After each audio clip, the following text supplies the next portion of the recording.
যত বড় বিপদ আসুক, কোন বিপদে মুমিন ধৈর্য হারাবে না।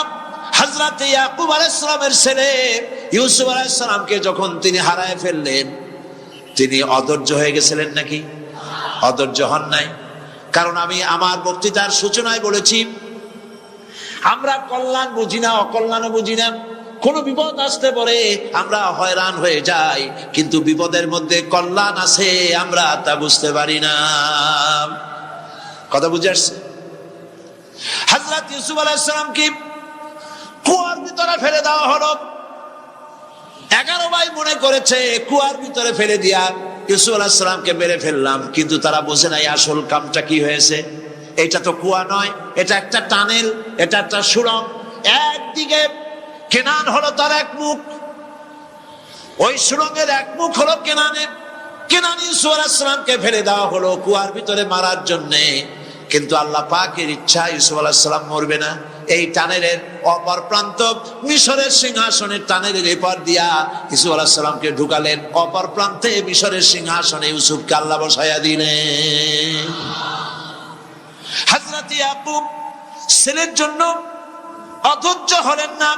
যখন তিনি খবর পেলেন ছেলে বাঘে খেয়ে ফেলেছে, তিনি তখন বলেছেন ফাসাবরুন জামিলুন আসাল্লাহু আইয়াতিয়ানি বিহিম জামিআ ইন্নাহু হুয়াল আলিমুল হাকীম। ফাসাবরুন জামিল, আমি উত্তম ভাবে ধৈর্য ধারণ করলাম এবং আমি বিশ্বাস করি আল্লাহ রাব্বুল আলামিন আমার হারানো সবকিছু আমাকে ফিরিয়ে দিবে। বহু বছর পর যখন হযরত ইউসুফ আলাইহিস সালাম প্রেসিডেন্ট হয়েছেন মিশরের, 11 ভাই গেল সেখানে সাহায্য আনার জন্য। সেই ঘটনা তো শোনাবো না, এমনি বলে যাচ্ছি। এরপরে তিনি তাদেরকে পরিচয় দিলেন, ওরা ভয় পেয়ে গেল। তিনি বললেন ভয়ের কোনো কারণ নাই, লা তাসরিবা আলাইকুমুল ইয়াউম, আজকে আমি কোনো প্রতিশোধ তোমাদের নেব না। সুবহানাল্লাহ। এর নাম পয়গম্বর, এর নাম কি? আল্লাহর নবী। আমি আজকে কোনো প্রতিশোধ তোমাদের নেব না, তোমরা যাও। পিতার অবস্থা তিনি জানলেন, কাঁদতে কাঁদতে পিতার চোখ দুটো নষ্ট হয়ে গেছে। ইয়াকুব আলাইহিস সালাম, হযরত ইউসুফ আলাইহিস সালাম বললেন যাও। নিজের জামাটা খুললেন, গায়ের জামা খুলে বললেন ভাইরা আমার এই জামা নিয়ে যাও, আর আমার আব্বার চোখের উপরে এই জামাটা রেখে দিও। ছেলেরা যখন হযরত ইউসুফ আলাইহিস সালামের জামা নিয়ে মিশর থেকে রওনা করেছে, গল্প নয়, উপন্যাস নয়, আল্লাহ পাক এই কোরআন শরীফে সূরা ইউসুফে বলেছেন জামা নিয়ে মিশর থেকে রওনা করেছেন। কোথায় মিশর আর কোথায় কেনান? কেনানে বসে হযরত ইয়াকুব আলাইহিস সালাম বলছেন, তোমরা যদি আমাকে মতিভ্রম পাগল যদি মনে না করো তাহলে একটা কথা বলি, আমার নাকে এখন আমি ইউসুফের গন্ধ পেতেছি। সুবহানাল্লাহ। তোমরা যদি আমাকে মতিভ্রম না করো তাহলে আমি বলি আমি কিন্তু ইউসুফের গন্ধ পেতেছি। সুবহানাল্লাহ।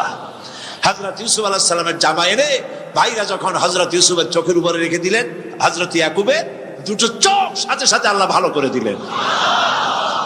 ফাসাবরুন জামিল, ধৈর্য ধরো। ইমানদার ব্যক্তি আশার উপরে তার জীবন বাঁচে, কারণ যত বড় বিপদ আসুক না কেন আশ্রয় পাওয়ার একটা জায়গা আছে, তার নাম হলো আল্লাহ। নাম কি? বলেন আল্লাহ।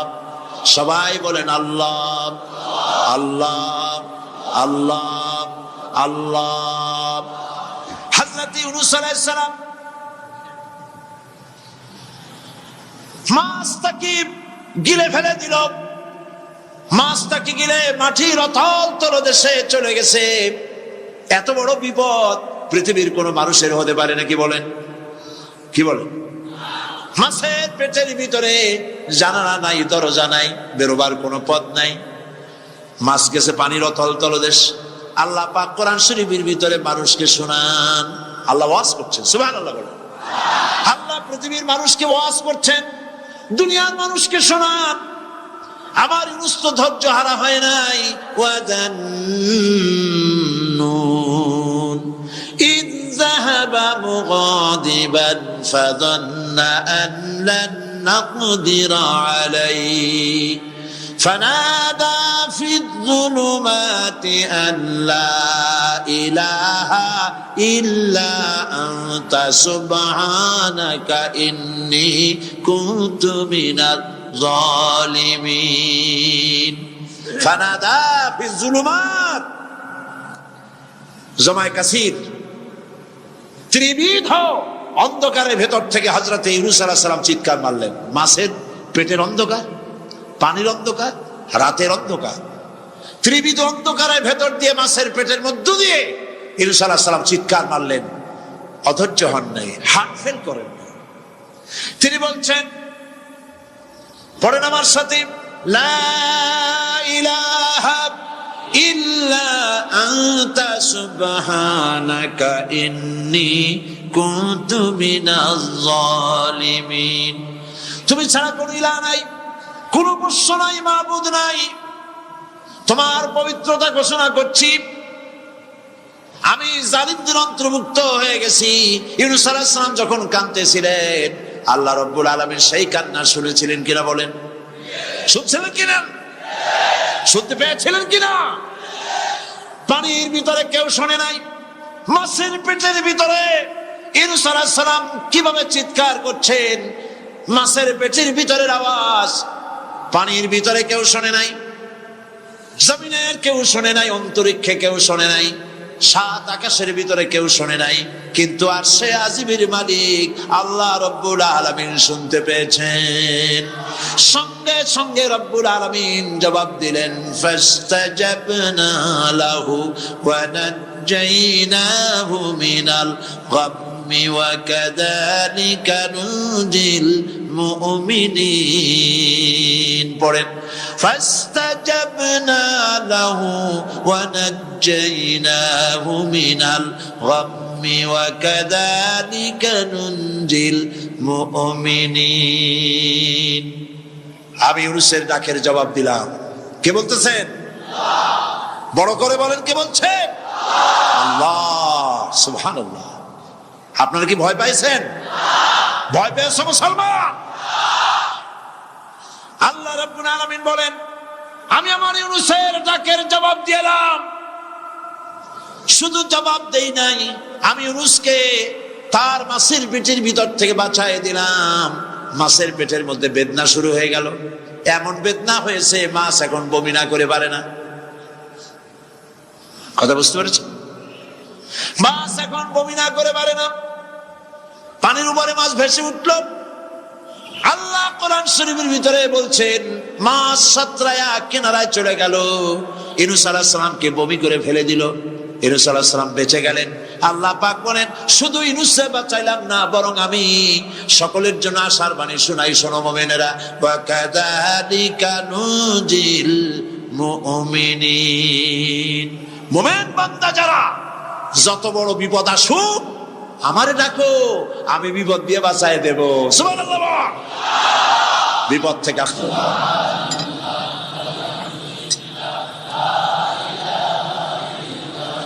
লা ইলাহা ইল্লাল্লাহু মুহাম্মাদুর রাসূলুল্লাহ। আল্লাহর উপর ঈমান আনলে যত ফায়দা হয়, এত ফায়দা দুনিয়ায় কোথাও নাই। সুবহানাল্লাহ। আল্লাহর উপর ঈমান আনার ৫ম নম্বরের ফায়দা কয়টা বলছি? 5টা বলছি। আপনাদের অসুবিধা হচ্ছে নাকি? তাড়াতাড়ি শেষ করতেছে। 6টা বলবো, 6টা বলবো। এ হলো ৫ম নম্বর। তারপর আমরা দোয়া করব। দোয়ার দরকার আছে কিনা এই সময়? ৫ম নম্বরে আল্লাহর উপর ঈমান আনলে পরে আরেকটি বড় ফায়দা, সেটা হলো কঠিন এবং কঠোর বিপদে আল্লাহ পাক তার মধ্যে অবিচলতার এবং ধৈর্য ধরার তৌফিক দিয়ে দেন। সুবহানাল্লাহ।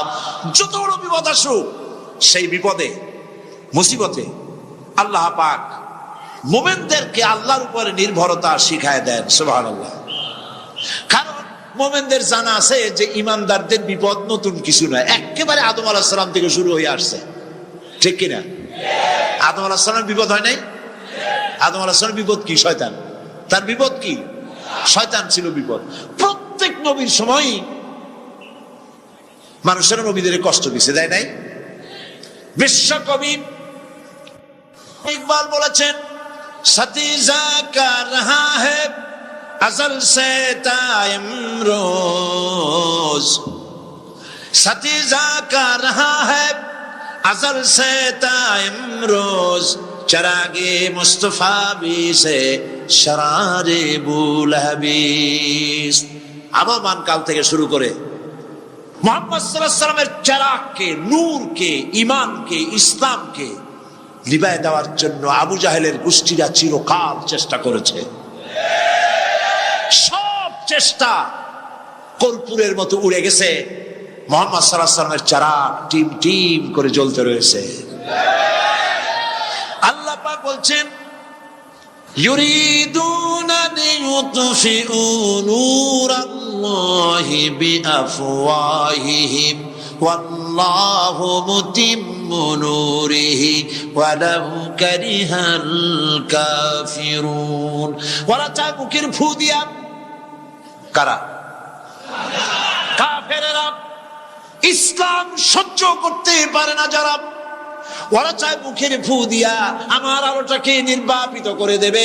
আল্লাহ পাক বলেন, ওয়াল্লাহু মুতিম্মু নূরি, আমি আমার নূরকে পূর্ণতা দান করব, তাতে কাফির বেঈমানদের মনের ভিতরে যত জ্বালা হোক, যন্ত্রণা হোক, ওদের কলজা যত পুরুক, ইসলাম তার বিজয় পতাকা নিয়ে উঠবে, কেউ ঠেকাতে পারবে না। আল্লাহ রাব্বুল আলামিন, আল্লাহ পাক বলছেন, ওয়াকাযালিকা জাআলনা লিকুল্লি নাবিয়্যিন আদুওয়াম মিনাল মুজরিমিন। আর এমনি করে আমি সকল নবীর শত্রু বানিয়েছি সব পাপিষ্ঠ অপরাধ প্রবণ লোকদের। শুনছেন কথা? শোনেন নাই? আল্লাহ পাক বলছেন, দুনিয়ার সব নবীদের, তাদের জন্য আমি শত্রু বানাইছি কাদেরকে? যারা সবথেকে বেশি পাপিষ্ঠ অপরাধ প্রবণ, এরা হচ্ছে নবীর দুশমন। এরা সব নবীদের সাথে দুশমনি করে, আজ দেশের আলেমদের সাথে দুশমনি করে সবচাইতে বড় পাপিষ্ঠ। এটা কোরআন। এটা কি? কোরআন। জোরে বলেন, এটা কি? আল্লাহ রাব্বুল আলামিন বলছেন, ওয়াকাযালিকা জাআলনা লিকুল্লি নাবিয়্যিন আদুওয়াম মিনাল মুজরিমিন। সব পাপীরা, পাপিষ্ঠরা আমার দ্বীনের দাওয়াত যারা দেয় তাদেরকে জীবনের দুশমন মনে করে। কেন? শোনেন, আমি কার ওয়াজ শোনাচ্ছি? কার ওয়াজ শোনাচ্ছি? আমার আল্লাহর ওয়াজ। অপরাধটা কি? নবীদের বিরুদ্ধে, নবীর ওয়ারিস ওয়ারাসাতুল আম্বিয়া কারা? তো তাদের বিরুদ্ধে তাদের অপরাধটা কি? তাদের অপরাধ সম্পর্কে আল্লাহ নিজে বলেন, ওয়ামা নাকামু মিনহুম ইল্লা আন ইউমিনু বিল্লাহিল আজিজিল হামিদ। এদের বিরুদ্ধে অ্যাকশন নেওয়ার আর কোনো অপরাধ ওদের নাই। ওদের একমাত্র অপরাধ, ওরা আল্লাহর জমিনে আল্লাহর আইন প্রতিষ্ঠা করতে চায়। এটাই হচ্ছে একমাত্র। এই অপরাধে নবীদের শাস্তি হয়েছে। নবীরা মার খেয়েছেন, সাহাবায়ে কেরাম মার খেয়েছেন। আমরা তো সাহাবায়ে কেরামের জুতার ধুলার সমানও নই। সুতরাং এগুলি আমাদের পাওনা। এই রক্তের বিনিময়, জীবনের বিনিময় আল্লাহ পাক তার দ্বীনকে প্রতিষ্ঠা করবেন ইনশাআল্লাহ। হযরতে খাব্বাব, বুখারী শুনুন, বুখারীর হাদিস। আমি কোনো কথা বানিয়ে বলি না। আমি লেখাপড়া করি, পড়াশোনা করি, চোখে দেখি, তারপরে কথা বলার চেষ্টা করি। বাজে গপ্প কিস্সা কাহিনী বলার অভ্যাস আমার কোনো কালে ছিল না, নাই। রাসূল করিম সাল্লাল্লাহু আলাইহি ওয়াসাল্লামের মতো মানুষ, ওনার মতো মানুষ, আহারে, তার চাইতে শ্রেষ্ঠ মানুষ কি পৃথিবীতে আছে? তিনি মার খাইছেন না খান নাই? আহা, কিভাবে তাকে মারলো! গলায় চাদর দিয়ে পেঁচাইয়া আছাড় মেরে ফেলে দিয়ে তারপরে তাকে প্রহার করা হয়েছে। আবু জাহেল মেরেছে, বেহুশ হয়ে গেছেন হুজুর। হযরত হামজা তখনও কাফের ছিলেন। শিকার থেকে ফিরে এসে মুহাম্মদ সাল্লাল্লাহু আলাইহি ওয়াসাল্লামের অবস্থা দেখে পায়ের রক্ত মাথায় উঠে গেছে। আপন ভাইয়ের ছেলে, আর এমন ছেলে। চলে গেলেন আবু জাহেলের বাড়ি, বললেন, আবু জাহেল, তুই নাকি মুহাম্মদ সাল্লাল্লাহু আলাইহি ওয়াসাল্লাম মারছিস, কেন মারলি? তিনি তো ভালো কথাই বলেন, সব সময় বলেন সত্য কথা বলো, মানুষের উপকার করো, এতিমকে আশ্রয় দাও। এত সুন্দর সুন্দর ভালো ভালো কথা বলেন, তার মতো ভালো মানুষ তো দুনিয়ায় দেখি নেই। মারলি কেন? তুই কি মনে করছিস যে আব্দুল্লাহ মারা গেছে বলে এতিম হয়ে গেছে মুহাম্মদ সাল্লাল্লাহু আলাইহি ওয়াসাল্লাম? তোর মনে রাখা উচিত, আব্দুল্লাহ মারা গেছে, হামজা মরে নাই। হযরত হামজা ধনুক বাইর করলেন, এক বাড়ি মারলেন মাথার উপরে, মাথা ফাটা রক্ত বেরিয়ে গেল। হামজা হন হন করে হেঁটে এলেন রাসূলের কাছে। হুজুরের অসুস্থ দেহ মোবারক কোলে উঠায় নিয়ে বললেন, বাবা। তার মস্তক মোবারক কোলে উঠায় নিয়ে বললেন, আমি আবু জাহেলের মাথা ফাটিয়ে রক্ত বের করে দিয়ে এসেছি, তুমি একটু খুশি হও। সূরা আন-নাবা, সূরা আল-মুরসালাত, সূরা আন-নাজিআত, সূরা আল-ইনফিতার, সূরা আত-তাকবীর, এই সূরাগুলি যেন পড়ে, তাহলে কিয়ামতের দৃশ্য নিজ চোখে অবলোকন করতে পারবে। সুবহানাল্লাহ বলেন। পরকালীন জীবন সম্পর্কে কোরআন যেসব যুক্তি পেশ করেছে, তা হলো আল্লাহর এসব কিছুই বিচক্ষণতার বাইরে ছিল না, লক্ষ্যহীন এবং নিরর্থক নয়।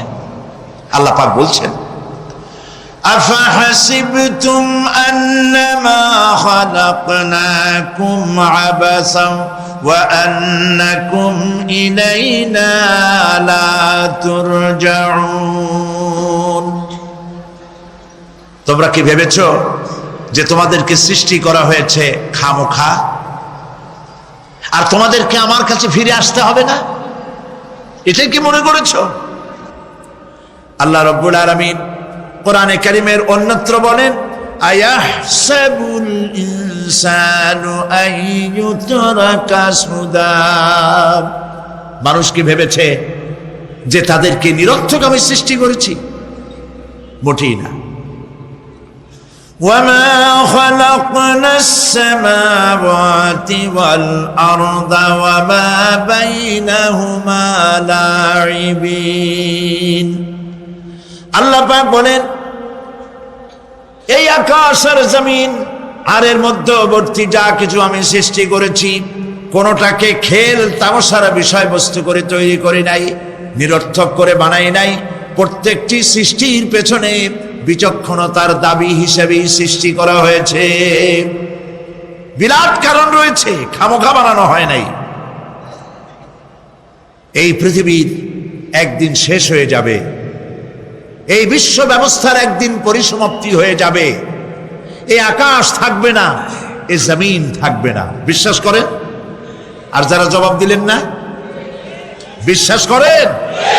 এই আকাশ, এই জমিন, এই মানব গোষ্ঠী কিছুই থাকবে না, একদিন সব শেষ হয়ে যাবে।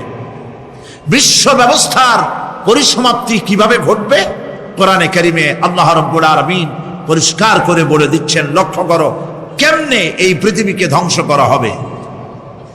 আল্লাহ পাক কোন জিনিসকে গোপন রাখেন নাই, ওপেন সিক্রেট, সবগুলিকে খুলে খুলে আল্লাহ বয়ান করে দিয়েছেন। এই পৃথিবী আল্লাহ রাব্বুল আলামিন কেমনে ধ্বংস করবেন, কেমনে কিয়ামত হবে, বিশ্ব ব্যবস্থার পরিসমাপ্তি কেমনে হবে, আল্লাহ পাক কোরআনে কারিমে বলেন, ইযাস সামাউ ফাতারাত ওয়া ইযাল কাওয়াকিবু তাসারাত ওয়া ইযাল বিহারু ফুজ্জিরাত ওয়া ইযাল কুবুরু বু'সিরাত। ইযাস সামাউ ফাতারাত, আকাশসমূহ বিদীর্ণ হয়ে যাবে, বিদীর্ণ হয়ে যাবে। কাতাইয়ে সিজিল্লি লিল কুতুব, কিতাবের পৃষ্ঠা যেমন একটার উপর একটা পড়ে, শুনতেছেন কথা? বইয়ের পাতা যেমন একটার উপরে একটা পড়ে, এভাবে উল্টাতে থাকলে অনুরূপভাবে আকাশ সমূহ একটার পর একটা বইয়ের পাতার মতো পড়ে ভেঙ্গে চুরে চুরমার হয়ে যাবে। সুবহানাল্লাহ। ওয়াইদাল কাওয়াকিবু ইনতাসারাত, সমস্ত তারকাগুলি বিক্ষিপ্ত হয়ে পড়তে থাকবে। তারকা, আপনারা কি মনে করেন নাকি যে তারকাগুলি আতশবাজি যেমন ফুটকে ফুটকে ওঠে, ওই রকম কতগুলি ছিটকে ছিটকে পড়বে, চোখে দেখা যাবে, মাটির সাথে কিছুই পড়বে না, এরকম মনে করেন নাকি? তারকা সম্পর্কে আপনাদের ধারণা কি? বিশাল তারকা, কত তারকা! সমুদ্রের বেলাভূমিতে দাঁড়িয়ে বালুকণাগুলি, সমুদ্রের বালুকণাগুলি গোনা যদি সম্ভব হয়, আল্লাহর আকাশে কত তারকা গুণে শেষ করা যাবে না। এ তারকা এতটুক নয়, যতটুক আপনি দেখেন বিশাল তারকা। যে সূর্য পৃথিবীর চাইতে 13 লক্ষ গুণ বড়, এরকম 1.5 থেকে 2 অথবা 3 কোটি সূর্য খাইয়া পেটের মধ্যে হজম করতে পারে এমন হাজার হাজার বিলিয়ন বিলিয়ন তারকা আল্লাহ পাক গ্যালাক্সির মধ্যে পয়দা করে রেখেছে।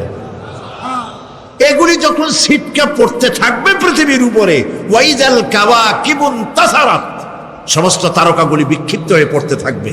ওয়াইদাল বিহারু ফুজ্জিরাত, সমুদ্রগুলি দীর্ণ বিদীর্ণ হয়ে যাবে, সমুদ্রের পানিগুলি নিঃশেষিত হয়ে যাবে, তলদেশ ফেটে যাবে এবং তলদেশ থেকে অগ্নি উদ্গীরণ হতে থাকবে, সমুদ্রের তলদেশ থেকে।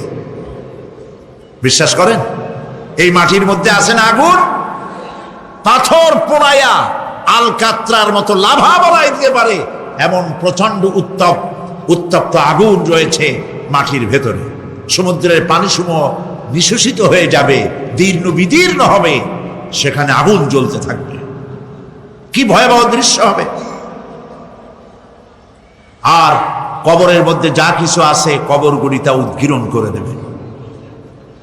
অন্য সূরার মধ্যে আল্লাহ পাক বলছেন, ইযাশ শামসু কুমিরাত ওয়া ইযান নুজুমুন কাদারাত ওয়া ইযাল জিবালু সুয়্যিরাত, যখন সূর্যকে ঢেকে দেওয়া হবে, বিশাল সূর্যটা হারায় যাবে আর তারকাগুলো বিপর্যস্ত হয়ে যাবে, পাহাড়গুলিকে চালিয়ে দেওয়া হবে।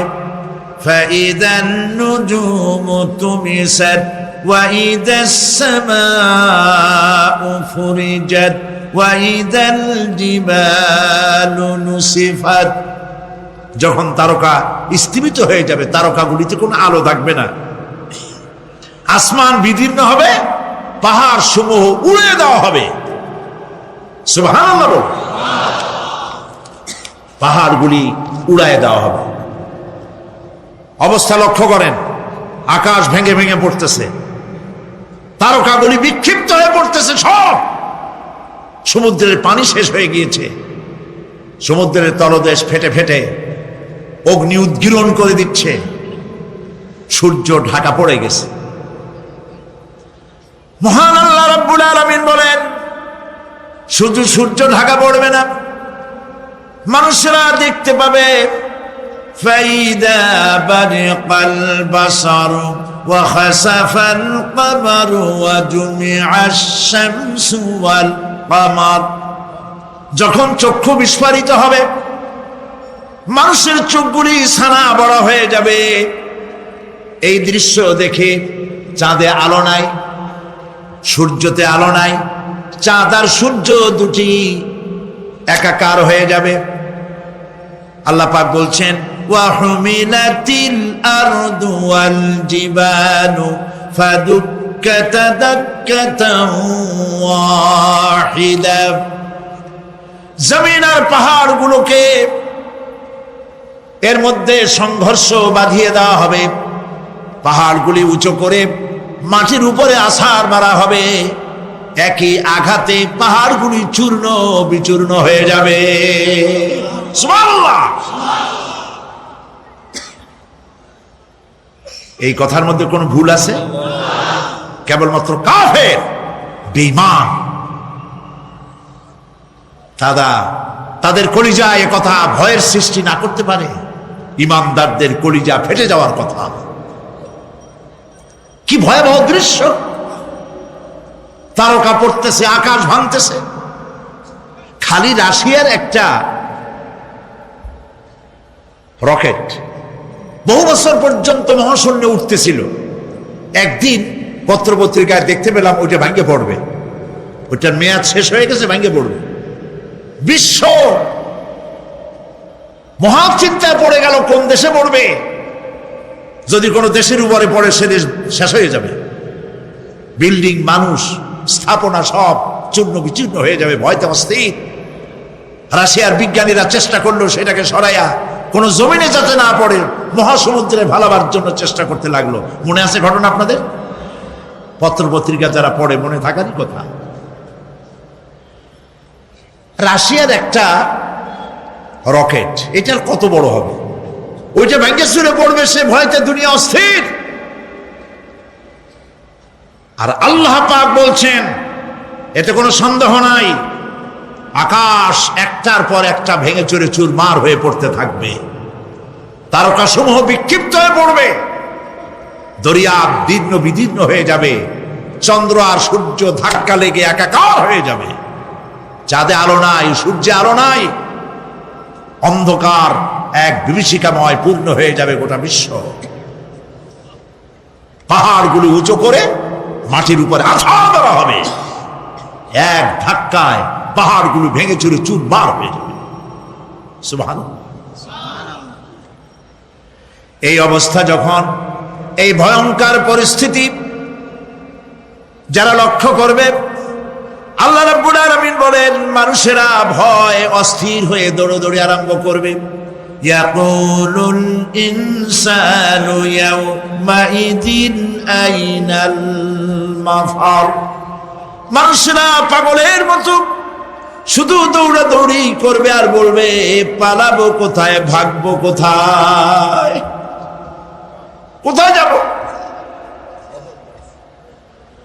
আল্লাহ রাব্বুল আলামিন জবাবে বলেন, কাল্লা লা ওয়াজারাইলা রাব্বিকা ইয়াউমাইদিনিল মুস্তাকার। কখনই নয়, ভাগবার জায়গা নাই, পালাবার জায়গা নাই। আল্লাহ রাব্বুল আলামিনের আশ্রয় ছাড়া কোনো আশ্রয় নাই। এই বিভীষিকাময় দৃশ্য হয়ে যাবে, সব মরে যাবে, কেউ বাঁচবে না।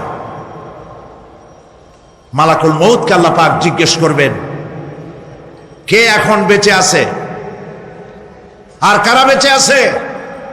তিনি বলবেন, হযরত জিবরাইল, হযরত মিকাইল, হযরত ইসরাফিল। আল্লাহ পাক নির্দেশ করবেন, এদের জান কবজ করো। ইসরাফিল, মিকাইল জান কবজ হবে। হযরত জিবরাইল আমিন শাদীদুল কুওয়া, প্রচন্ড ক্ষমতা আল্লাহ তাকে দান করেছেন। সুবহানাল্লাহ বলেন। দুনিয়ার সব নবীদের কাছে বাণী বহন করে নিয়ে আসছেন পূর্ণ অথেন্টিসিটির সাথে। সুবহানাল্লাহ।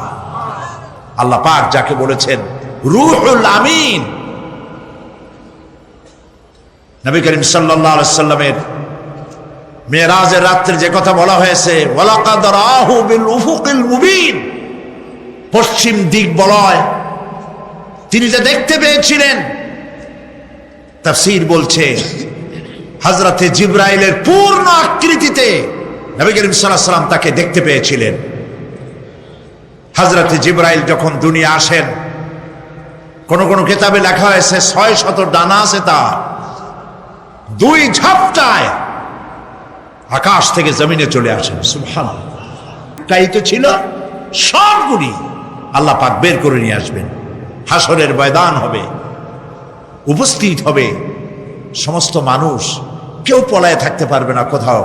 কুমিরে যারে খাইছে, বাঘে যারে খেয়েছে, আগুনে যারে পোড়াইছে, পানিতে যে পচে গেছে, পোকামাকড়ে যারা খেয়েছে, কোনো পথ নাই। সবাই আল্লাহর দরবারে উঠবে, পায়ে জুতা নাই, মাথায় কাপড় নাই, পরনে কোনো কাপড় চোপড় নেই, উলাঙ্গিনী। উম্মুল মুমিনিন হযরতে আয়েশা সিদ্দিকা রাদিয়াল্লাহু তাআলা আনহা নবী করিম সাল্লাল্লাহু আলাইহি ওয়াসাল্লামের জবান মোবারকে এটা শুনে কেঁদে ফেললেন। বললেন, ইয়া রাসূলুল্লাহ, আমারও কি সেই অবস্থা হবে? তিনি বললেন, হ্যাঁ।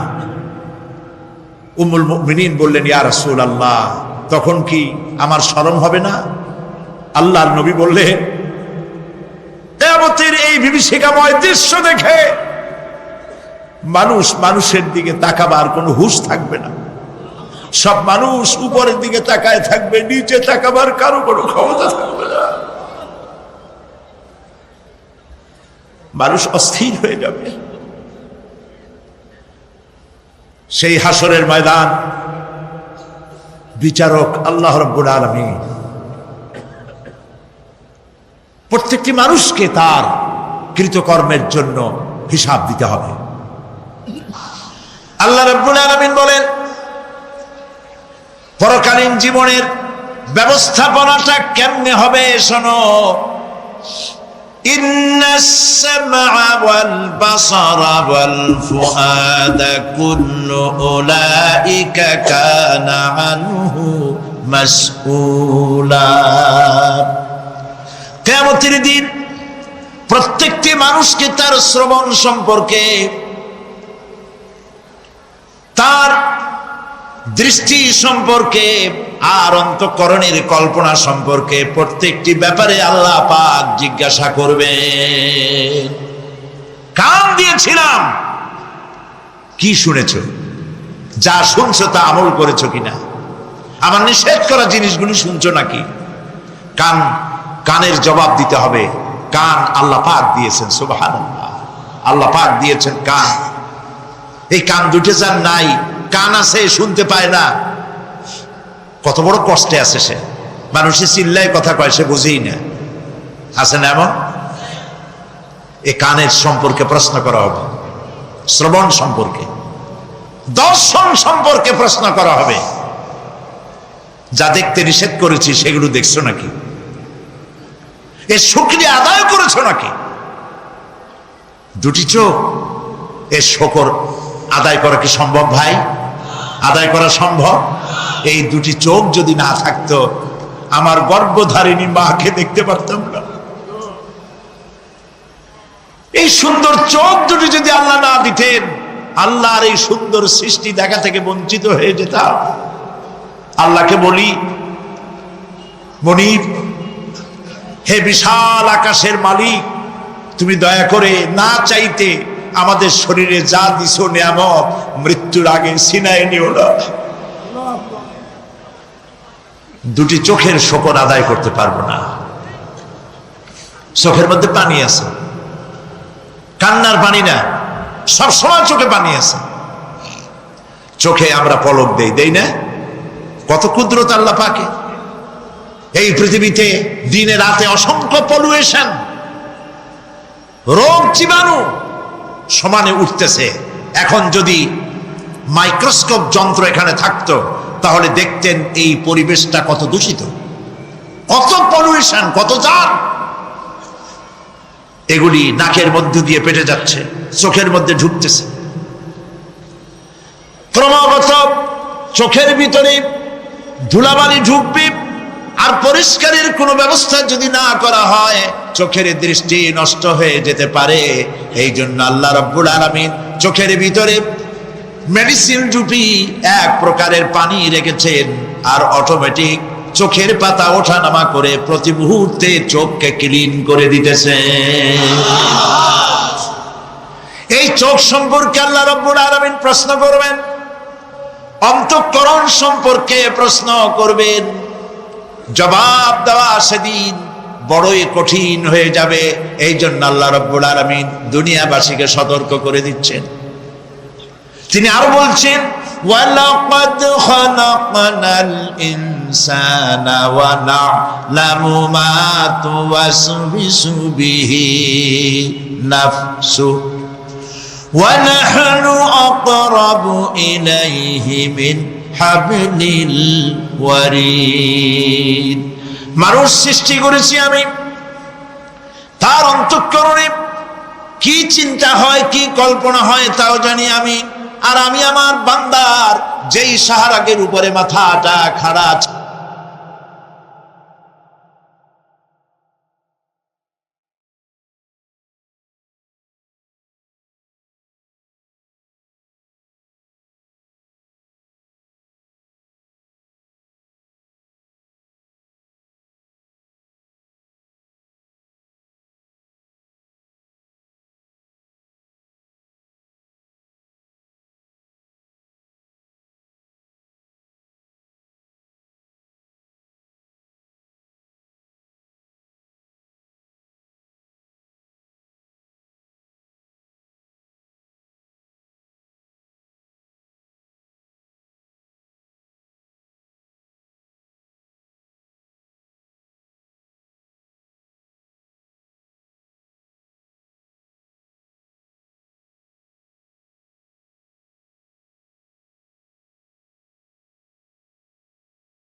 ট্রেনের ভিতরে বিজ্ঞানীরা খুঁজে পাচ্ছে আল্লাহ পাক মানুষের গলায় একটা টেপ রেকর্ডার লাগাই দিয়েছেন। সুবহানাল্লাহ বলেন। সেই টেপ রেকর্ড আমার এই যে বক্তৃতা ভিডিওতে ধারণ করা হচ্ছে, টেপে ধারণ করা হচ্ছে। এই বুদ্ধিগুলি কে দিছে? আরে ভাই কথা বলবেন তো আল্লাহর নাম জোরে না। এই বুদ্ধি কে দিয়েছে? যে আল্লাহ বুদ্ধি দিয়ে আপনার আমার কথা রেকর্ড করাইতে পারে সে আল্লাহ পাক আপনাদের আমার সাথে অদৃশ্য একটি টেপ রেকর্ড গলার মধ্যে ঝুলায় রাখছেন। এটা বিশ্বাস করবেন না? কিয়ামতের দিন এই রেকর্ড তার সামনে আল্লাহ পাক বলেন একটা কিতাব ওপেন করে দেব, তারপরে বলা হবে ইকরা কিতাবাকা কাফা বিনাফসিকাল ইয়াউমা আলাইকা হাসিবা। তাকে বলা হবে নিজের কর্মলিপি পড়ে দেখো, আজ তুমি নিজেই নিজের হিসাবের জন্য যথেষ্ট। পড়ো। কোথায় যাবা? জাহান্নামে যাবা না বেহেশতে যাবা? তুমি নিজেই তোমার হিসাব করার জন্য যথেষ্ট। সুবহানাল্লাহ। সেদিন কোনো সাহায্যকারী পাওয়া যাবে না, ওকালতি করার জন্য কাউকে পাওয়া যাবে না। বিশ্বাস করুন, বিশ্বাস করুন, কোন পীর সাহেব, কোন খাজা বাবা কিয়ামতের দিন আপনার আমার উপকারে আসবে না, আসবে না, আসবে না।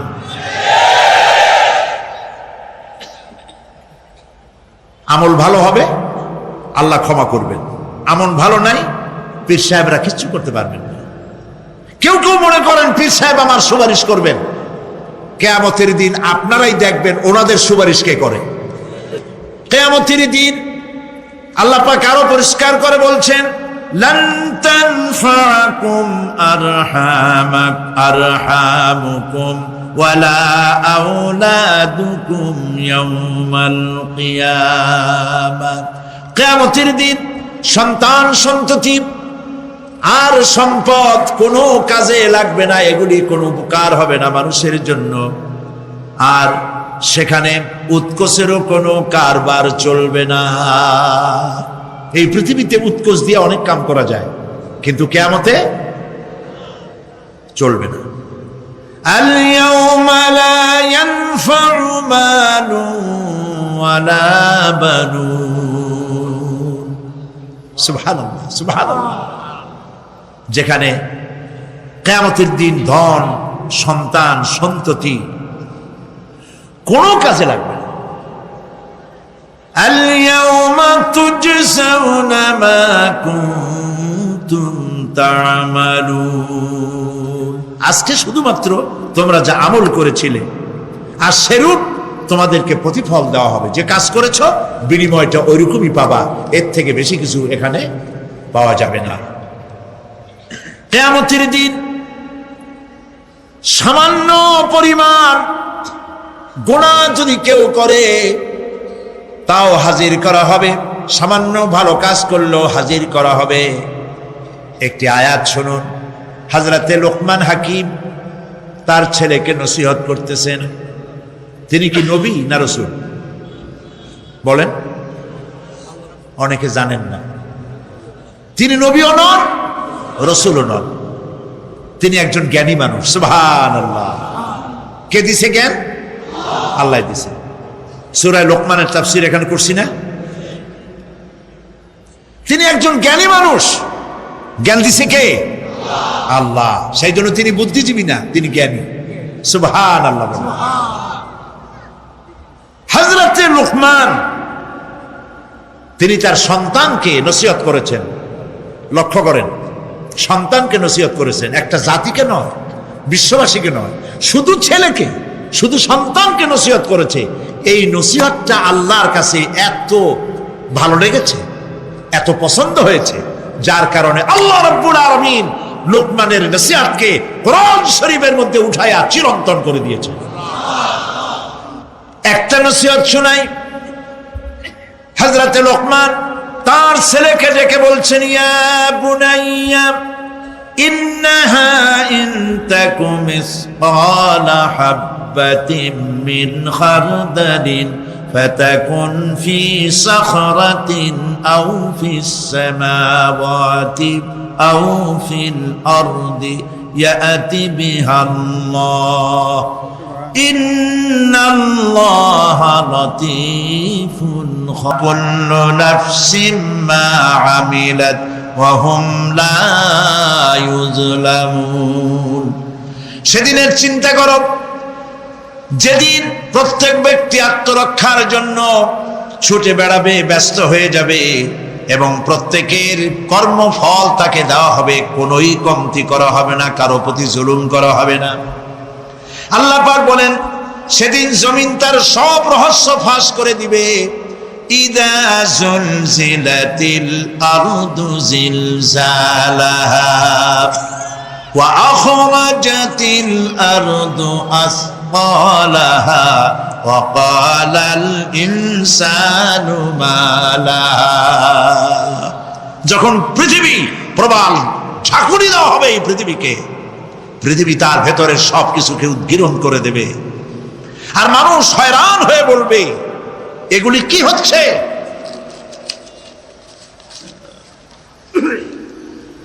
ইয়াউমাইযিন তুহাদ্দিসু আখবারাহা বিআন্না রাব্বাকা আওহা লাহা।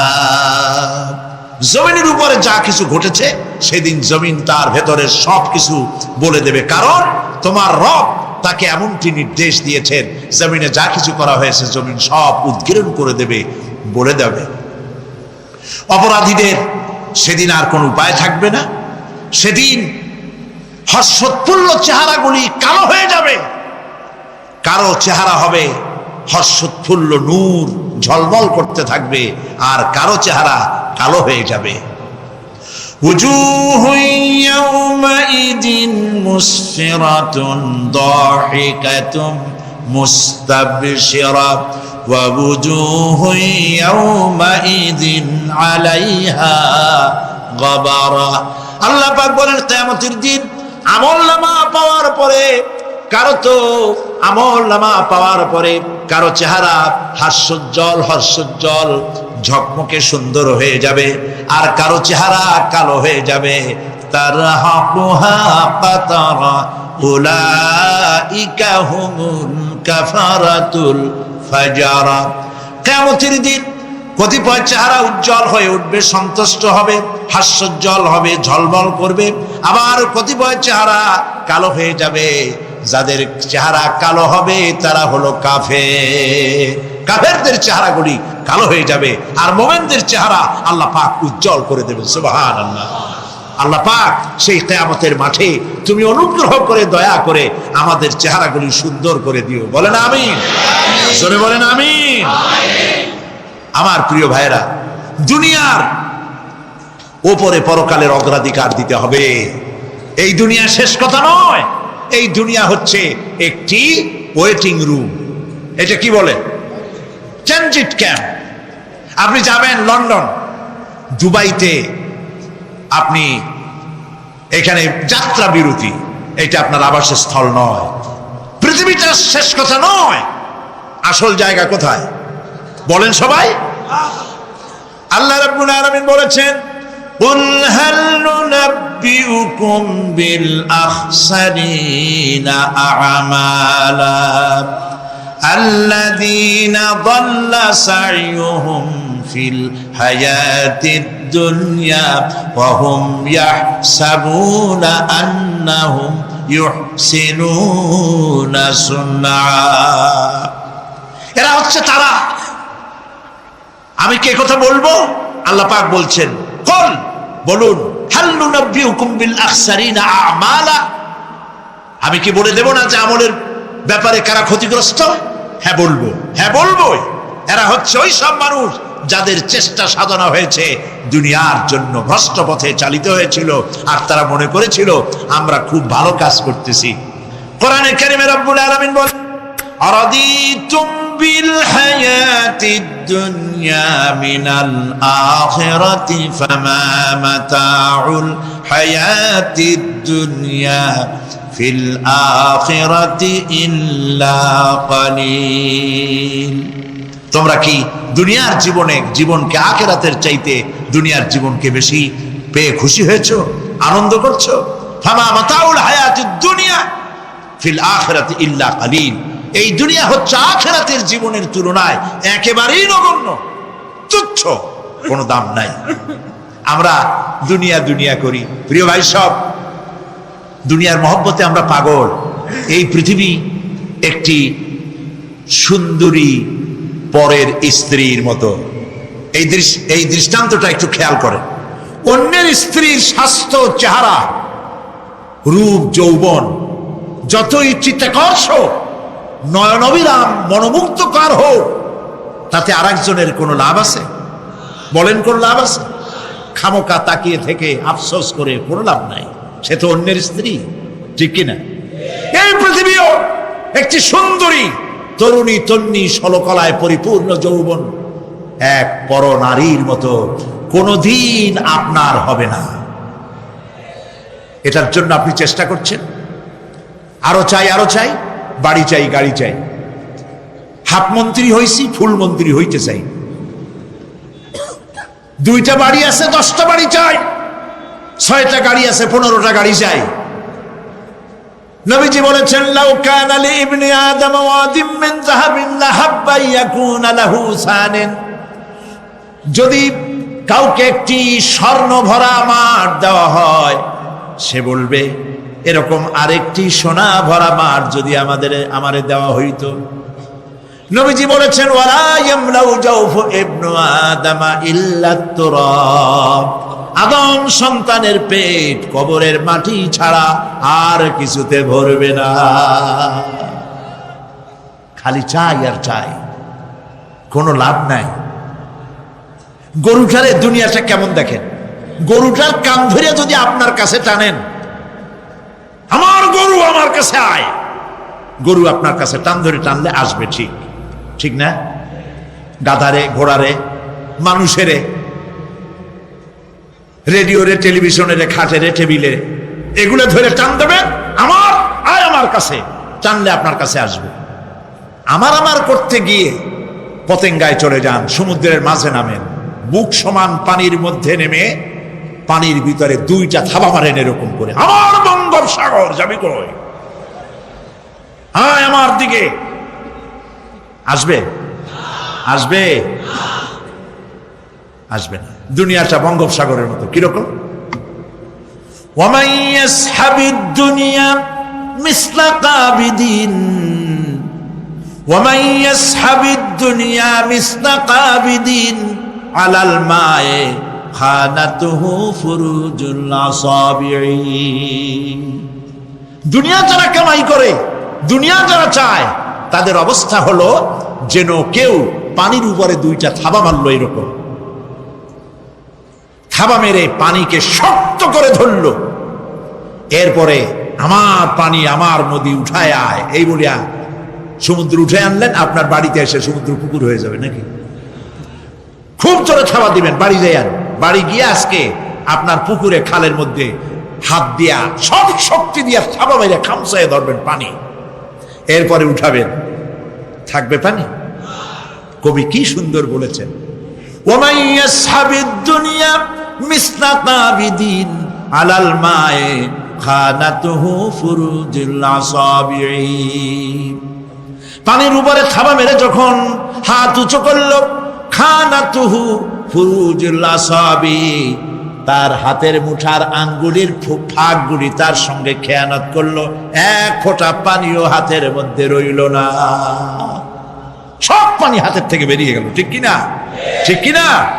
দুনিয়া হচ্ছে এইরকম। এই দুনিয়ায় সাথে মহব্বত করিয়া কোনো লাভ নাই, দুনিয়া আপনারে তালাক দিয়ে দেবে। আল্লাহ রাব্বুল আলামিন বলেন, ফাআম্মা মান তাগা ওয়া আসারাল হায়াতাদ দুনিয়া ফাইন্নাল জাহিমা হিয়াল মাওয়া। যে ব্যক্তি বিদ্রোহ করেছে আর দুনিয়ার জীবনকে অগ্রাধিকার দিয়েছে, তার পরিণতি হবে জাহান্নাম। পরিণতি কি হবে? জাহান্নাম। ওয়া আম্মা মান খাফা মাকামা রাব্বিহি ونهى النفس عن الهوى فإن الجنة هي المأوى। আর যে ব্যক্তি রবের সাথে সাক্ষাতের ভয় করেছে, আল্লাহর সাথে দেখা হবে, সেদিন কি জবাব দেব এই মনে করে যে নফসের দাবি পূরণ করে নাই, নফসের আশঙ্কা আকাঙ্ক্ষা পূরণ করে নাই। নফস বলেছে পরের স্ত্রী লোক দেখ, নফস বলেছে পরনারী স্পর্শ কর, নফস বলেছে সুদের টাকা নে, ঘুষের টাকা নে, নফস বলেছে গান বাজনা শোন, শয়তানি বদমাশি কর। এই নফসের সাথে যে বিদ্রোহ করেছে, আল্লাহর সঙ্গে দেখা হবে এই ভয়তে, দুনিয়ার টাটকা সুখগুলি যে পাও দিয়া লাথি মেরে যে ফেলে দিয়েছে, আল্লাহ পাক বলেন ফাইন্নাল জান্নাতা হিয়াল মাওয়া, আমি তোরে জান্নাত দিয়ে দেব। সুবহানাল্লাহ। আমারে ভয় করিয়া, আমারে দেখে নাই, আমার ফেরেশতা দেখে নাই, সে জিনা করতে পারতো অথচ করলো না আমার ভয়তে। সে মদ খাইতে পারত, খাইলো না আমার ভয়তে। কোটি কোটি টাকা মারতে পারত, করলো না আমার ভয়তে। আল্লাহ পাককে ভয় করে যে নফসের সাথে বিদ্রোহ। ফাকুলু লিন্নাসি হুসনা, মানুষের সঙ্গে ভালো ভালো কথা কও, মানুষের সঙ্গে হাসি মুখে কথা কও। একজনের সাথে হাসি মুখে কথা বললেন, আপনার একটা সদকা দেওয়ার মতো সমান সব আমলনামায় লেখা হয়ে গেল। ভালো ভালো কাম করো। বন্ধুগণ, সময় দ্রুত গতিতে চলে যাচ্ছে, মানুষের জীবন ক্ষতিগ্রস্ত হচ্ছে। ক্ষতি থেকে বাঁচতে পারবে 4টা গুণ যার মধ্যে আছে, বাকি সব ক্ষতিগ্রস্ত হয়ে যাবে। আমার ভাইয়েরা, এই কথাগুলি বলে আল্লাহ পাক যেন এরকম একটা দৃষ্টান্ত দিলেন। আপনি যদি পরীক্ষার হলে গিয়া দেখেন ছাত্ররা পরীক্ষা দিতেছে, পরীক্ষার জন্য নির্ধারিত সময় কতটুকুন? 3 ঘন্টা। 3 ঘন্টা। আপনি গিয়ে দেখলেন কোন একজন পরীক্ষার্থী পরীক্ষা দিতে গিয়ে আর একদিকে তাকায় আছে, আকাশের তারা গুনতেছে, অথবা সে গল্প করতেছে, অথবা পরীক্ষা বাদ দিয়ে আজে বাজে কিছু লিখতেছে। আপনি যেমন তাকে, ওই ছেলেটাকে আনমনা গাফেল ছেলেটাকে ঘড়ির দিকে তাকায় বলেন, এই ছেলে ওই ঘড়ির দিকে তাকাও, দেখো তোমার সময় কিন্তু চলে যেতেছে মাত্র 1 ঘন্টা, আর তুমি সময় নষ্ট করতেছ। আল্লাহ যেন স্নেহ পরবশে তাম পৃথিবীর গোলামদেরকে, বান্দাদেরকে আঙ্গুল নির্দেশনা দিয়ে বলছেন, বান্দারা প্রতি মুহূর্তে তোর জীবনের মূল্যবান সময় চলে যেতেছে, প্রতি মুহূর্তে সময় যাচ্ছে। আল ইনসান, ইনসান বলতে শুধু মুসলমান না, ইনসান বলতে কি মুসলমান শুধু না, আল ইনসান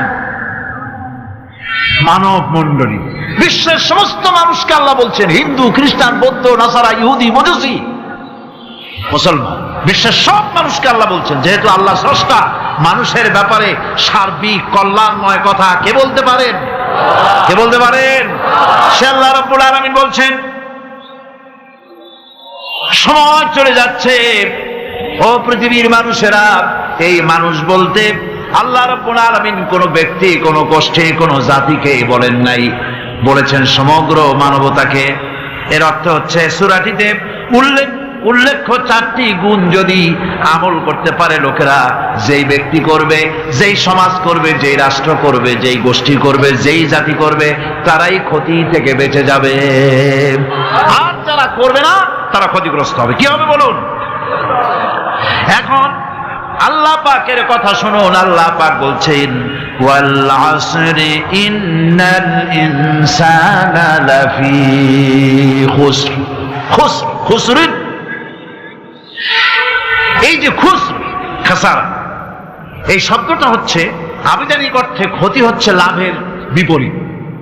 লাভের বিপরীত কি? ক্ষতি। নাফা, এই নাফার বিপরীত কি? নোকসান। খাসারাটা কি? নোকসান বলা হয় পুঁজি 50,000 খাটাইছিলাম, লাভ করতে পারি নাই, পুঁজি ঠিক আছে, এটাকে বলা হয় নোকসান। এটাকে কি বলা হয়? নোকসান। কিন্তু আমি পুঁজি খাটিয়েছিলাম 50,000 টাকা, লাভ তো হয়ই নাই, পুঁজিও চলে গেছে, আমও গেছে, ছালাও গেছে, আমও নাই, ছালাও নাই। এইটারে আরবিতে কি বলা হয়? খাসারা, দেউলিয়া। দেউলিয়া হয়ে গেছে। দেউলিয়াটা বোঝেন ভালো আপনারা, দেউলিয়া হয়ে গেছে। কোরআন লাভ বা সাফল্যের ধারণা যেমন নিছক পার্থিব নয়, সমৃদ্ধির কথা শুধু পার্থিব নয়, জন্ম থেকে শুরু করে মৃত্যু পর্যন্ত। কোরআনের লাভের কথা যখন বলা হয় তখন জন্ম থেকে মৃত্যু পর্যন্ত, আখিরাত পর্যন্ত, কিয়ামত পর্যন্ত। ক্ষতিটাও জন্ম থেকে শুরু করে মৃত্যু পর্যন্ত, কিয়ামত পর্যন্ত ক্ষতিটাও। এই ক্ষতি থেকে বাঁচাবার জন্য কোরআনে কারিমে বিভিন্ন জায়গায় এই খাসারা শব্দ ব্যবহার করা হয়েছে। আল্লাহ রাব্বুল আলামিন বলছেন, ওয়ামান খাফফাত মাওয়াজিনুহু ফাউলাইকাল্লাযীনা খাসিরু আনফুসাহুম বিমা কানু বিআয়াতিনা ইয়াযলিমুন। যাদের পাল্লা ভারী হবে কিয়ামতে তারাই হবে সফল কাম, আর যাদের পাল্লা হালকা হবে, নেকির পাল্লা যাদের হালকা হবে তারা হবে ক্ষতিগ্রস্ত। তারা নিজেদের নিজেরাই ক্ষতি সাধনকারী হবে কিয়ামতের দিন। কাজে মানুষের জীবনের সমুদয় কার্যাবলীর ভালো অংশ যদি খারাপ অংশের উপরে বিজয়ী হয়, তারপরে খারাপ অংশ পাওনাদারদের দিয়ে টিয়া, এরপরে যদি নেকি কিছু বাকি থাকে তাহলে বোঝা গেল লোকটা কিয়ামতে নাজাত পাবে। আর যদি ভালো কাজের উপরে খারাপ কাজ বিজয়ী হয়ে যায় আর সমস্ত পাওনাদারদেরকে পাওনা মিটাইয়া তারপরেও পাপ বাকি থেকে যায়, এর চাইতে খাসারা পৃথিবীতে আকাশে জমিনে কিছুই আর হবে না। এর থেকে বাঁচার জন্য আল্লাহ পাক এই খাসারা থেকে বাঁচার জন্যই মানুষকে এই কথা বলছেন। এই কথাটি কোরআনে কারিমের অন্য একটি আয়াতে আরো সুন্দর করে বলা হয়েছে, যারা নাকি এই দুনিয়ার বুকে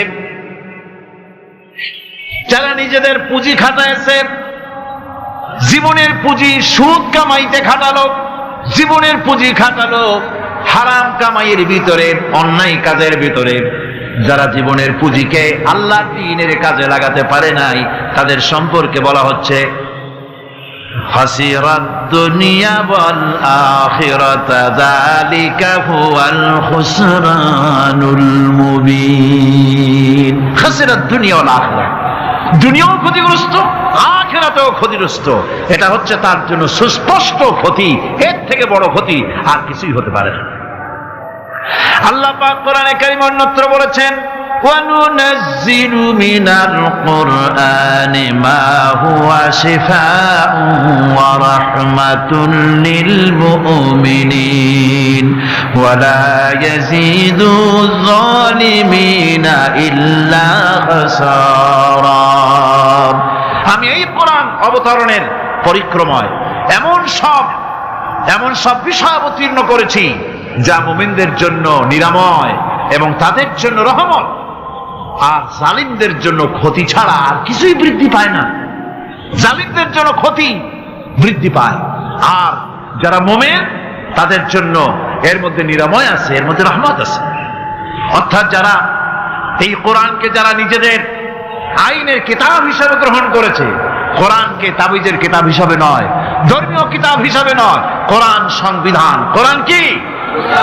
কোরআনকে যারা সংবিধান হিসাবে মেনে নিয়েছে, কোরআনকে যারা সংবিধান হিসাবে গ্রহণ করলো ব্যক্তি, পরিবার, সমাজ, রাষ্ট্রে, তাদের যাবতীয় মানসিক, বুদ্ধিবৃত্তিক, নৈতিক, তামাদ্দুনিক রোগের নিরাময় হবে, এর দ্বারা শান্তি হবে।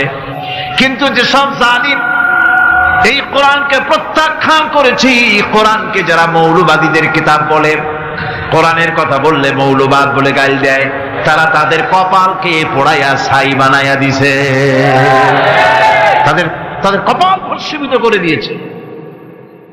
আমার দেশে, এই দেশটা কি মুসলমান বেশি না অন্য জাতি বেশি? কোন জোরে কোন? মুসলমান সবচেয়ে, খুব লক্ষ্য করে শোনেন, এই দেশে সবচেয়ে মুসলমান বেশি, ইন্দোনেশিয়ার পরে। পৃথিবীর দ্বিতীয় বৃহত্তম মুসলিম দেশ হলো কোনটা? বাংলাদেশ। এই দেশে ইসলামরে যত গালি দেওয়া হয়েছে, কোরআনকে যত গালি দেওয়া হয়েছে, আলেমদেরকে যত গালি দেওয়া হয়েছে, রাসূলুল্লাহকে যত গালি দেওয়া হয়েছে, ইসলামী আদর্শকে যত গালি দেওয়া হয়েছে, পৃথিবীতে কোন দেশে এইভাবে ইসলামকে গালি দেওয়া কোথাও হয় না। এমনকি আমেরিকার মতো দেশে, ইংল্যান্ডের মতো দেশেও কোরআনের বিরুদ্ধে এত কথা কেউ বলতে সাহস পাবে না। ইসলামের বিরুদ্ধে কথা বলতে সাহস পাবে না, যেহেতু মুসলমানেরা সেখানে পাল্টা আক্রমণ করবে। আজ আমার দেশে মুসলমানের ঘরের সন্তান হইয়া ইসলামের বিরুদ্ধে তারা বক্তব্য রাখে। মৌলবাদ জিকির উঠে গেছে। আমেরিকার প্রেসিডেন্টরা যখন শপথ নেন, প্রেসিডেন্ট হিসেবে ওথ নেন, বাইবেলের উপরে হাত রাখেন আর বলেন এই মহাগ্রন্থকে স্পর্শ করে শপথ নিচ্ছি, আমি আমার চিন্তা চেতনা, আমার মেধা, আমার প্রজ্ঞা সবটা আমার জাতি, আমার দেশকে উন্নয়নের জন্য, এর সমৃদ্ধির জন্য, এর সংরক্ষণের জন্য আমি আমার জীবনকে উৎসর্গ করব। বাইবেলের উপরে স্পর্শ করে এই শপথ তারা নেন। আমার দেশের প্রেসিডেন্ট, প্রধানমন্ত্রী শপথ নেওয়ার সময় কোরআন শরীফের উপরে হাত রাখে যদি, তাহলে বলা হবে বেচারা মৌলবাদী হয়ে গেছে। এটা করা যাবে না। আর যদি কেউ করে সামান্য কিছু, কোরআন না, যদি তসবিহ নিয়েও আসে, তাহলে বুঝতে হবে জাতির সাথে একটা প্রতারণা ছাড়া কিছুই না। কাজেই ধর্মের প্রতি আকর্ষণ একটা ভিন্ন জিনিস, সেই জিনিসকে ছেড়ে যারা দেয় তারাই ক্ষতিগ্রস্ত হয়, আর যারা ধরে রাখে তারা দুনিয়ায় ক্ষতিগ্রস্ত হয় না।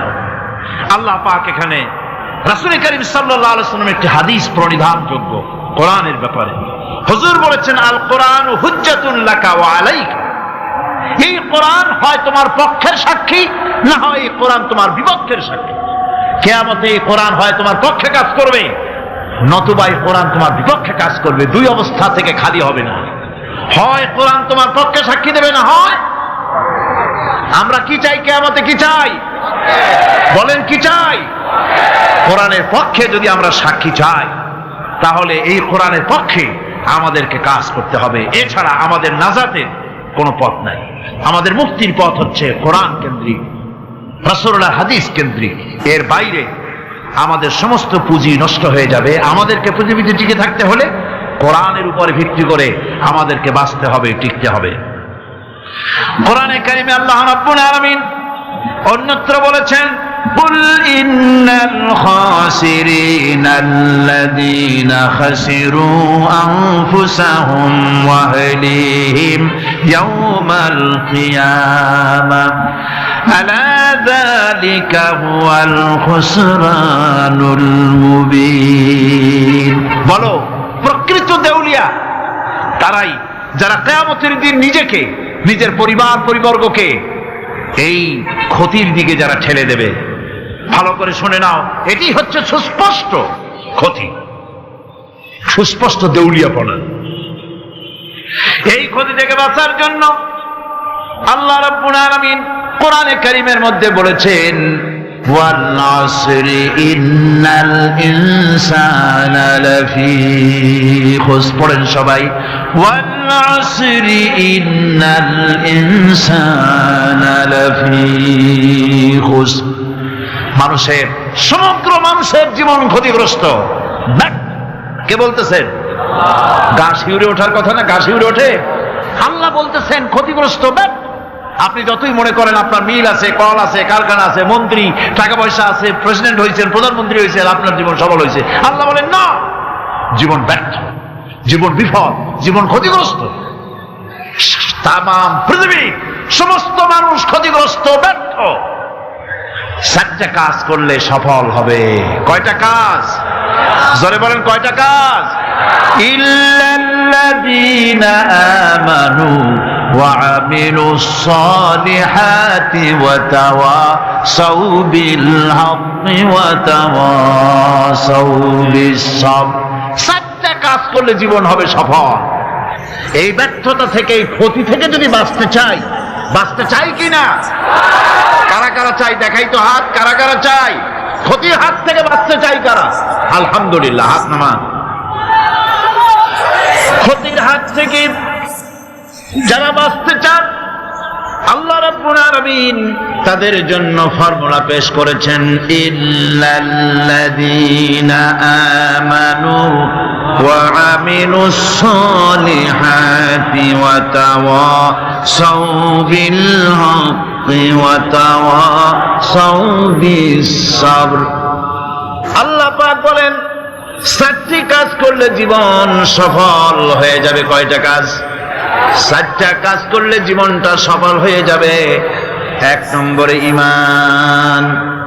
এক নম্বরে কি? ঈমান। এটাই হচ্ছে ফাউন্ডেশন। ক্ষতি থেকে বাঁচার জন্য প্রথম যে গুণটি, সেটির নাম হচ্ছে ঈমান। ইসলামে ঈমানের স্থান সর্বপ্রথম, তারপরে হচ্ছে ইসলাম। ঈমান আগে, তারপরে কি? ইসলাম। ইসলাম হচ্ছে বীজ, ঈমান হচ্ছে বীজ, আর ইসলাম হচ্ছে চারা, গাছ। এটা হচ্ছে ভিত্তি। এই ভিত্তিকে সর্বপ্রথম মজবুত করতে হবে। ঈমানের ভিত্তি, ঈমানের ভিত্তি দুনিয়ায় ঈমানের আহ্বান জানাবার জন্যই আল্লাহ রাব্বুল আলামিন সমস্ত নবী এবং রাসূলদেরকে পৃথিবীতে পাঠিয়েছেন ঈমানের আহ্বানের জন্য। দুনিয়ার সমস্ত নবীদের দাওয়াত ছিল ঈমানের দাওয়াত। কিসের দাওয়াত?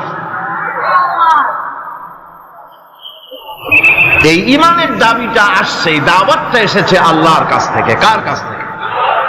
দেখুন, পৃথিবীর ভিতরে কোন নবীদের কথার সাথে আরেকজন নবীর কথার কোনো বৈপরীত্য হয় নাই। সমস্ত নবীদের কথা একরকম ছিল। কয় রকম? একজন নবীর সঙ্গে তার বক্তব্যের সাথে আরেকজন নবীর বক্তব্যের কোনো গুণগত মৌলিক কোনো পার্থক্য ঘটে নাই, অসঙ্গতি হয় নাই।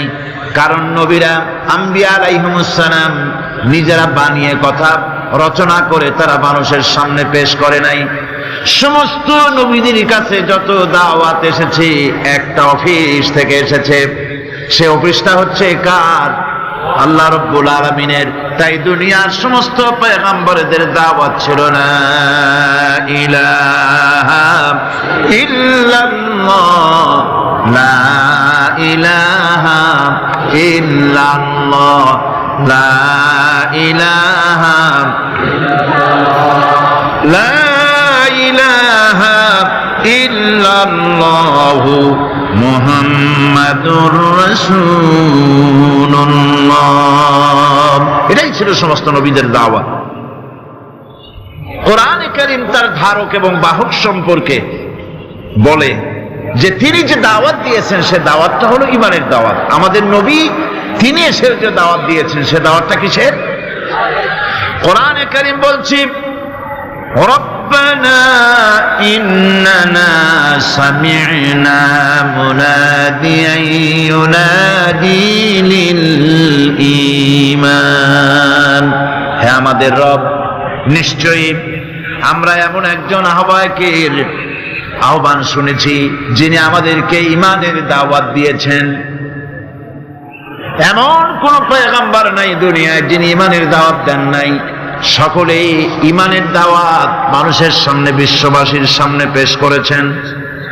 কোরআনে হাকিম স্পষ্ট একটা সীমারেখা দুনিয়ার মানুষের সামনে পেশ করে পৃথিবীর মানুষগুলিকে দুটি শ্রেণীতে বিভক্ত করে দিয়েছে। একটি হচ্ছে ঈমান পোষণকারী, আরেকটি হচ্ছে অবিশ্বাসী। একটা ঈমান পোষণকারী আর একটা অবিশ্বাসী। ঈমান পোষণকারীরা সত্যশ্রয়ী, তারা হচ্ছে জ্ঞান এবং নূরের সম্পদে সমৃদ্ধ।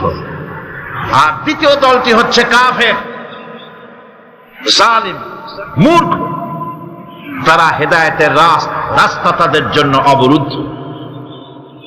কোরআনে কারীম এই দুইটি দল সম্পর্কে উল্লেখ করতেছেন, মাসালুল ফারিকাইনি কাল আ'মা ওয়াল আসাম্মি ওয়াল বাসীরি ওয়াস সামিম হাল ইয়াস্তাবিয়ানি মাসালান আফালা। কোরআন শরীফ বলছে, হাল ইয়াস্তাবিয়ানি মাসালান আফালা তাযাক্কারুন। দুইটি শ্রেণীতে আল্লাহ পাক ভাগ করে দিয়েছেন। একটা শ্রেণী হচ্ছে অন্ধ, বোবা, বধির। আরেকটি যারা শুনতে পায়, চোখে দেখতে পায়। এই দুটি কখনো এক নয়, সমান নয়। এ দুটির রাস্তা আলাদা। কাফেরের রাস্তা আর ইমানদারদের রাস্তা সম্পূর্ণ ভিন্ন। আল্লাহ রাব্বুল আলামিন ঈমান এবং কুফরের পার্থক্য বলে দেওয়ার জন্য গোটা মানব জাতির মধ্যে স্পষ্ট করে বলেছেন, লা ইকরাহা ফিদ-দীন ক্বাদ তাবায়্যানার রুশদু মিনাল গায়y। দ্বীনের ব্যাপারে জোর জবরদস্তি নেই। এখানে হেদায়েতের পথ এবং গোমরাহি, হেদায়েতকে গোমরাহির পথ থেকে সম্পূর্ণ আলাদা করে দেওয়া হয়েছে। লা ইকরাহা ফিদ-দীন, দ্বীনের ব্যাপারে কোনো জোর জবরদস্তি নেই। রব্বুল আলামিন কোরআনে কারীমের মধ্যে বলেছেন, আল্লাযী খালাকাল মাউতা ওয়াল হায়াতা লিয়াবলুয়াকুম আইয়ুকুম আহসানু আমালা। আমি পরীক্ষার জন্য এই জীবন দিয়েছি তোমাদেরকে, পরীক্ষা হবে। এই পরীক্ষা জীবন আর মৃত্যু দুটি জিনিস দিয়েছি পরীক্ষা করার জন্য। এই পরীক্ষার জন্য তোমরা পাস করতে পারো। পরীক্ষা আসছে, এখন প্রশ্নপত্র সব ফাঁস করে দেওয়া হয়েছে। প্রশ্নগুলি সঠিকভাবে আদায় করুন, প্রশ্নগুলি পড়ুন এবং জীবনটাকে সেইভাবে গড়ুন। নামাজটা সহি করে আদায় করুন। বহু মুসলমান আছে নামাজই পড়ে না, নামাজ পড়তে জানেও না। নবী করিম সাল্লাল্লাহু আলাইহি ওয়াসাল্লাম বলেছেন, সাল্লু কামা রাআইতুমুনি উসাল্লি, নামাজ পড়ো সেইভাবে যেভাবে আমাকে তোমরা পড়তে দেখো। সুবহানাল্লাহ। আর রাসূলুল্লাহ কেমনে নামাজ পড়তেন, এইটা বর্তমান বিশ্বের শ্রেষ্ঠ হাদিস বিশারদ আল্লামা নাসিরউদ্দিন আলবানী তিনি ইন্তেকাল করেছেন। আল্লাহ পাক তাকে জান্নাতুল ফেরদাউসের মেহমান বানায় নি, বলেন আমিন।